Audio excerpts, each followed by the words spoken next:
नमस्कार. श्रावण महिन्यामध्ये कोणत्या गोष्टी करू नयेत आजच्या व्हिडिओमध्ये आपण जाणून घेऊयात. श्रावण महिना चालू झालेला आहे. पावसाचा गडगडाट चालू आहे. भोळ्या भक्तांचा गजर आहे आणि मंदिरामध्ये सुरू झालेली भक्तीची गडबड दिसते. पण हाच महिना काही गोष्टी करू नये असा का सांगतोय?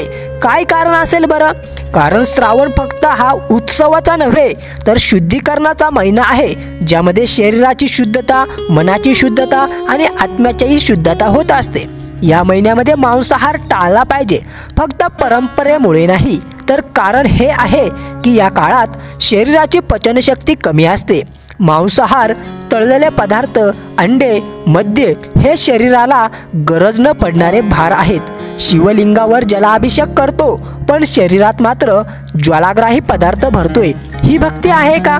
तर मुळीच नाही. श्रावणात कामवासनेवरती संयम ठेवावा सांगितलं जातंय. मन, शरीर आणि वाणीवर ताबा ठेवणं हेच खरं शिवपूजन. आजकाल देवळात फुले चढवतो, पण मनात मात्र कटुता, राग, लोभ असतो. मग कसली पूजा आणि कसली भक्ती? श्रावणात दाढी कापणं, केस कापणं हे टाळावं असं सांगतात. ही फक्त अंधश्रद्धा नाही, तर एक प्रकारचं व्रत आहे शिस्त पाळण्याचं. दिवसा झोपणं, उगाच वाद करणं, राग व्यक्त करणं हे सगळं नकारात्मक ऊर्जा वाढवतं. श्रावणात फक्त फुलं वाहू नका, स्वतःतही काही चांगलं फुलवा.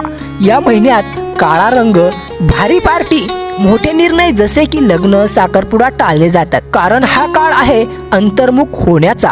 श्रावण हा एक तपस्या आहे, फक्त देवाला बाहेर पूजण्याचा नव्हे तर स्वतःला आतून बदलण्याचा.